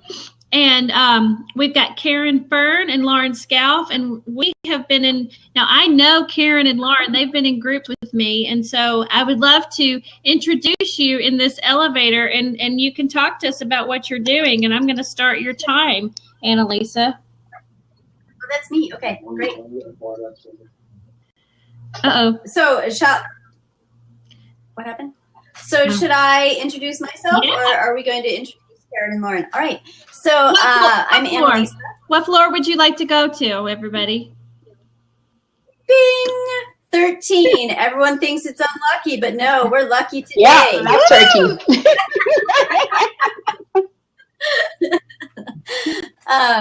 So I'm Annalisa Parent, and I am a writer and an author and a writing coach. I work with people to help them complete writing projects. So, statistically, about 50% of people have a writing dream. They'd like to publish a book. They think they have a book inside of them. But so few people actually sit down and write the darn thing. Mm-hmm. So why is that? A lot of fear for some people, for a lot of people, even for me sometimes in front of the keyboard. But also just know-how. How do I do this? How do I put this together? And so my job is to take both of those to help people to work through the fear, but also to give them the skills and the tools to actually make it happen. Mm-hmm. And a lot of that comes around structuring a piece, what's the best order for this, what should be included, what should be left out, that kind of thing. So that's what I do, and I would love to hear Karen and Lauren and Sally about your writing lives. Do you have writing dreams? Do you think you have a book in you? Well, I wrote a little ebook, and I did nothing with it. I just wrote it, I got it edited, I printed it off, and I did nothing else. I want that book. Your story is amazing. Thanks, Holly. My husband wrote a book, Annalisa, and he self-published it, and this was 2007. It was historical fiction about Nashville in the early 1900s. He went through and studied at the Archives Library for months and months while he was writing the story to go with it. And it's very interesting and very good, and he got a lot of praise for it, and it was sold in the bookstores around here. They still have copies out there. However, I have to say that when it got to the editing phase, and he hired an editor who helped him, And then it was like the point of reading it over and over again and going back through the chapters and all of that. And that was so exhausting because I was doing a lot of the editing as well, you know, just being his wife and commenting on comma splices, because I'm a great comma splice finder. And it drove me insane after a while. And I was just like, I can't read this anymore. I don't even want to finish the book anymore because I'm so tired of looking for the comma splices. But so how do you help somebody get past that point of frustration when you get to like the story is no longer fun anymore because you're at that point of the technical bits of cleaning everything up? Well, there are a couple of things that come under that category. So, you know, there are two different types of editing, and sometimes people confuse them. So there's copy editing, which is our comma splices and, you know, gerunds and all kinds of grammar words. And then there's content editing, where we're actually thinking about the content itself. Does it make sense? Does it flow? Yeah. Is it in the right order? That kind of thing. Right. And in either case, time is really your best friend. So I always encourage my writers to put something aside at least for 6 weeks, if not longer, so that you can forget about it, so that when you revisit it, you can see it with new eyes. Okay. Because when we write things, we can't see our own mistakes. It's almost impossible. So giving that time and distance, working on another project, gives us that space that we need. The other thing is not to be afraid to hire that kind of thing out. Having someone be an expert, somebody who can see it with fresh eyes and give us some feedback. And then once we get it back from that person, or if we've done the editing ourselves, to use bite-sized chunks, right? So don't sit down on a Saturday and try to get the whole book done, because you'll burn out. Yeah. Right. So I'm in revisions right now for a novel that I've got to send back to the agent. And I've got my schedule right over here, and it's a chapter a day, no more, no less. So that I don't overwhelm myself with just too much and then hate it and not ever want to look at it again, because the thing's got to get done. And I think that's part of that process, is just setting that up for ourselves, to setting ourselves up for success. And maybe, you know, somebody else can help you put together that schedule and keep you accountable. That's really helpful, to have either a writing partner or a writing coach to just kind of talk about what you did today. It's almost like a support group as you go through the revision process. Does that resonate with you, Sally? Oh yeah, definitely. Because I think it would drive me nuts. I mean, like, I kind of have this 4 a.m. blogging moment. I don't know why I wake up at 4 a.m., but I do. And I wake up and I blog. Do you do that? And I blog straight into my cell phone. And usually it's a Facebook post or something like that. And then later on, I'll go back to clean it up and make it a blog post with a picture and, you know, just clean it up. Or then I'll do something to make it more of an article to submit. And the problem that I usually have is I start out writing from the top, and I've got this great idea. I go through it. It kind of just comes out of me as it happens. And then I try to, do the full circle thing and come back to the original point I was making. And I feel like I do a decent job of that in a very short format. But then when I have to go and expand it for an article, for a bigger, for a different type of publication, I get lost at the end, and I have this rushed feeling to wrap it up in 3 sentences. And I can't, I lose my mind. It might take me 2 hours to do those 3 sentences. And so what would you tell somebody who's trying to, put an impact, like, okay, I don't know if you've ever heard of Fred Craddock. Fred Craddock was a very compelling speaker, but he was also very high up in the Christian church, or not Christian church, I guess non-denominational churches, a preacher that when he died last year, CNN put it on the top page, okay? He's my cousin, and he was a compelling preacher, and every time he ever spoke, people would just be like listening, like they wanted to hear that last bit, because he always ended it in such a way that you would walk away with all these questions in your mind about what you were going to do about what he just talked about. And so that's why he was so compelling and why he was so famous as this preacher that lived in Cherry Creek, Georgia, but everybody knew who he was.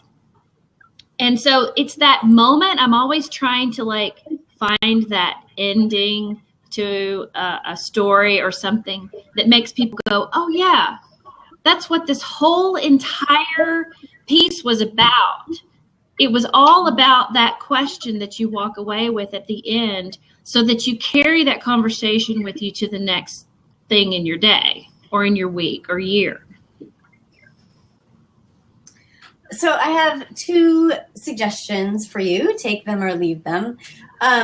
The first is around mindset. So when you think about your cousin, there's a quality there that you admire, but there also might be some kind of pressure that you're putting on yourself because you have this amazing standard to look at and think, gosh, I want to do that thing that guy's doing. How do I do that? And it feels really unattainable. And so like that creates a block because it feels like you can't do it. So the first suggestion is to just forget about that for a minute. Just kind of let's put that aside and forget about the standard of this amazing guy who is able to do this really great thing. And once we put aside the standard, then we can actually look at what he did. So if you have copies of his sermons or if you have other writers whom you admire, one of the things that I work with writers on is a lot of modeling. So you take a look at the writing that you really like and you try to identify what is it that this person does at the end. Like, is he taking it in a new direction? Is he giving them an application step? Is he like saying something funny that really drives it home or gives some emotional impact? What is it about this style that I really want in my writing? And once you're able to extrapolate what the attributes are, then you can go and mimic that behavior. And before you know it, you'll be matching that standard that you have for yourself without the pressure of thinking about that great guy who did that great thing. Right. Does that make sense? Yeah, it does. It does. I've got some articles that I just submitted some things to Huffington Post, and I'm meeting with Social Media Examiner next weekend. That's cool. So yeah, it's all kind of in my head right now, the pressure. Yes, and you know, just like anything else in life, it gets in our way. Say that again. Just like anything else in our lives, you know, when we put that standard and that pressure, it doesn't lead to production. True. Yeah, and I don't want to get stuck. So I don't have time to get stuck. I am getting stuck though on my chair. So sorry. That's right. I thought we were so long. Well, that was very interesting. How would people get in touch with you, Annalisa, if they wanted to talk with you to see if they were a good fit for the service that you do? Sure. So I have some consultation sessions. So I work with people and we talk about their goals and their projects, and they walk away with a structure and a plan. They can schedule those at this link. There's a calendar on the left. And I'm offering for you, Sally, today a discount. So if they enter in this secret password, it's very complicated. Sally. Nice. They can get a discount on the session if they book it today. So I'm happy to talk with people about their projects, about their goals, what's going on for them, and how we can get them unstuck, get them writing, and get them published. I like that. I like that a lot. One thing I wanted to mention to you, and I hope you don't mind, but my money coach told me, she's my sales coach, actually. She's not my money coach. Like Coach Karen does money coaching. But my sales coach told me, she said, never say the word discount. I know. It's a taboo. They'll get a saving percentage off. Special. They'll get a saving. Special. It's the Sally special. Way better. Woo. All right. All right. Thank you so much. That was amazing. I really got sucked into your discussion right there, which is what this is all about, right? So, and we were just on the elevator. That's a really long elevator, though. I know. Sorry, guys.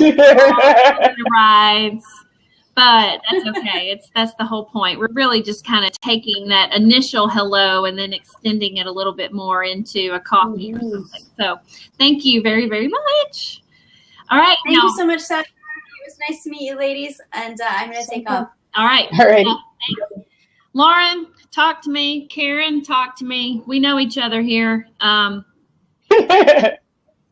We don't have to do an elevator pitch. Just tell me what's going on. Hi, Lauren. Do your pitch. Okay, so for those of you that don't know me, I am Lauren, and I am a WordPress master. I build websites for entrepreneurs, and I also work at a digital marketing agency here in Chicago. So I have experience in pretty much every aspect of digital marketing. So I kind of apply what I know with that and all of my tech savviness to everything I do for my clients. So I do everything from building websites to helping them make tweaks on their websites and help them with SEO, help them with, really graphic design, basically whatever they need, I do it. Yes. Amazing. You are very amazing. I can ask any question or somebody else will ask a question. And I'm like, Lauren. Yes. Lauren, I don't know the answer to this. I know enough to be dangerous. Now, Karen, what about you? Tell me how it's going. I know you've got some stuff coming up. You've been working hard. Yeah, I'm a money mindset coach, and I help people with mind work and bringing dollars into their pocket, keeping it, budgeting it, how to spend it, and stuff like that. So that's what I do. That's how I help my clients. And I help them to take from bootstrapping to get the money flowing. If anybody has not been familiar with Coach Karen over here, go and look for her on Facebook and find her videos, those daily little videos of your stories of when you were in, Guyana? No. Yes, it is Guyana. Yes. Guyana. It is Guyana. I remember it's one of those down there in that place near Venezuela. And nice one, Sally. South America. You can say South America, you'll be safe. Okay, South America. But I'm very global. I like to know these things. I just can't keep up with it anymore because my mind is all over the place these days with doing too many things. But the stories are really about how you had to learn how to deal with making money and selling things and doing things in a quality way such that people would actually buy what you were selling. And as small as like segments of fruit are some of the stories, which I thought was very interesting. And just that whole mindset, you can bring it all the way down to that level of a piece of fruit, and then to bring that to how things are today for you, which you're not in that situation where you're living, hand to mouth, if you will, day to day, minute to minute kind of thing. And your life is not like that anymore. And it's very inspiring to see because, have you listened to any of those, Lauren? Any of Karen's? I've caught a few like a while ago, but not recently, and I haven't listened to all of them. Oh yeah, not the whole. I've gotten parts here and there. I'm usually busy working on something. Yeah. Why? I've started having my daughter listen to them. My 12-year-old. I need to have my older daughters to listen to them too, but they're teenagers and they drive now, and it's a good day if I can actually eat dinner with them anymore. Yeah. Yeah, but Mom, I have plans. I'm like, yes, they've got things to do. They're busier than us. I made spaghetti. I bought bought you this whatever. Hey, we're going to eat sushi. Let's go. And they're just like, no, because I've got plans. I got to go, cross town to church. I got to do this. I got to do that. I got to go to work. They do have jobs. They do order their own. They are getting that budgeting concept going, which is good. Good for them. All of my girls have debit cards, and they don't necessarily know how much money's in there. They kind of check with me on that because I can show them from the app on my phone. Right. But they are mindful of how much is there and what it is they need to do. And let me tell you, if it's something that I would normally pay for and they put it on their debit card, I get a receipt. Bring it to me, and they are like, Mom, send me the screenshot after you've transferred that over. I want to make sure it's back in my account because I had to buy this, and that's something you always buy. So it's funny. I did the same thing when I was that age, so. You're not saying. Yeah. Now, Karen, do you have your website up yet? And Lauren, put yours over there. I love your branding. I love the identity elemental thing. The whole just reminds me of like the periodic table. And that's what I was going for. Good. I'm glad. It is amazing. Who else is in the audience? I can't. There's Jamie. Jamie, are you really here? Jamie, my neighbors, and Vanessa. Hey, Vanessa. I don't know if I know you, but I want to say hello. Why am I not following Michelle? That doesn't make any sense. I should be following Michelle. Because Michelle was here from the beginning. Yeah, she was here. Well, I know. From the time we started out. This is Michelle's like TV off to the side while she's working. Okay. I bet. Were you listening, Michelle? When Annalisa was speaking, she typed in a few things about writing. So yeah, and that was great too. I've loved this show. Yeah. It's been really fun. It's been really good. It's been good. You've been here most of the time, Karen, haven't you? Yeah, I've been working at the side and then I've been eating. So I sit through the whole thing because I wanted to be able to hear. Well, good. What was going on I haven't popped in for a while, so I thought I'll sit in here so I can get things done. Well, I appreciate you guys sticking around and coming in, and I'm going to wrap it up if you're good with that. Yeah. I'm exhausted. Yeah. Thank you. Just saying hi. Just really to say hi. It wasn't on the switch today, so. Oh, no. Bye, everybody. Thanks for having me, Sally. Thank you. Bye, Lauren. Bye. Thanks, Sally. Next week is about social media marketing world. I know. I'm excited for that. Bye. See ya. Bye.